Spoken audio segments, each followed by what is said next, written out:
చంద్ర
చంద్ర నీ కాలు ఎలా ఉంది?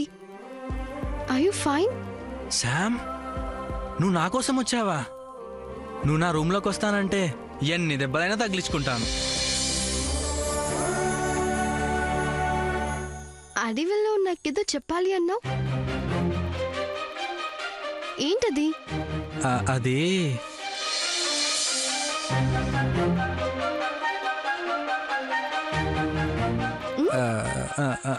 అది చెప్పు చంద్ర,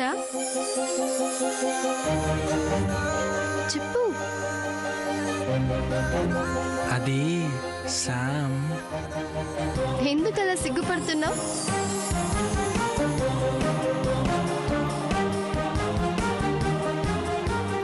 చెప్పరా అమ్మా. ఏంట్రా చెప్పమంటే చెప్పవు, కళ్ళప్పగించి అలా చూస్తావేంటి? కాలు నొప్పి ఎలా ఉంది?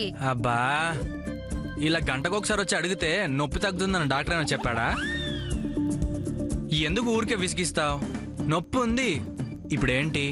గంటకొకసారా? నేనెక్కడొచ్చాన్రా? ఎందుకలా విసుక్కుంటావు? వెంగలప్ప వెంగలప్ప ఒళ్ళెలా ఉంది అంటే వేపకాయంత వెర్రి తప్ప అంతా బాగానే ఉంది అందట.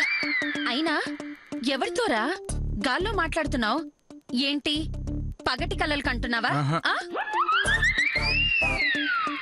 నా కష్టాల్లో పడి నిన్ను సరిగ్గా పట్టించుకోవడమే మానేశాను. కాలు నొప్పి ఎలా ఉంది నాన్నా?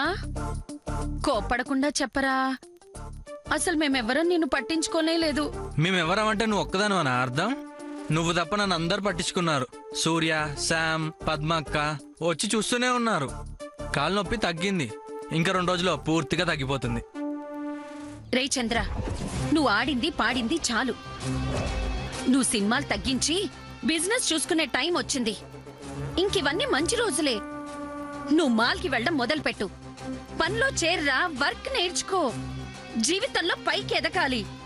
అరే, ఇంట్లో కూర్చుని తినే అదృష్టం ఉన్నా మనకు అవకాశం లేదురా, అర్థమైందా? మొత్తం ఆ కంపెనీ అంతా జయంతి కొడుకు కోడలు ఆక్రమించక ముందే కళ్ళు తెరవరా, నీ హక్కును సంపాదించుకో. అమ్మా, ఏంటి నీ నస? అసలే కాలు నొప్పితో ఏడుస్తుంటే తలనొప్పి తెప్పిస్తావేంటి? ఆ మాల్లో పనిచేయడాలు నా వల్ల కాదు కాదు కాదు. ఇక అక్కు సంగతి అంటావా? దాన్ని ఎలా దక్కించుకోవాలో నాకు బాగా తెలుసు. దానికోసం గాడిద చాకిరి అయితే చస్తే చేయను. అది కాదురా నానా. అబ్బా, నన్ను విసిగించగమ్మా పో. అవునులే, అడ్డాలనాడు బిడ్డలు గాని గడ్డాలొచ్చిన తర్వాత కాదని పిల్లలు నా మాట వినకపోవడం కూడా నా కష్టాల లిస్ట్ లో ఇంకో కష్టం చేరిపోయింది. నీకన్నా ఆ సామ్ నయం. శామా? శామ్ మాల్కెందుకు వచ్చింది? అయ్యో, అసలు విషయం అంతా ఆ సామ్ చుట్టే నడుస్తుంది కదరా. నీ ఫోన్లు కాస్త పక్కన పెడితే ఇంట్లో ఏం జరుగుతుందో తెలుస్తుంది. కుంచెవంత కూతురుంటే మంచం దగ్గరికే కూడు అని. అమ్మా, ఊరికే చంపకు, విషయానికి రా. శామ్ ఏం చేసింది? ఇందాకే విన్నా, ఒకటే అరుపులు కేకలు బయట. అత్తయ్య కూడా వచ్చేసుంటుంది. వంటింట్లో నుంచి ఒకటే గులాబ్ జామ్ల వాసన. ఎంతో సంతోషంగా ఉంటే తప్ప జయంతి వంటింట్లోకి రాదు.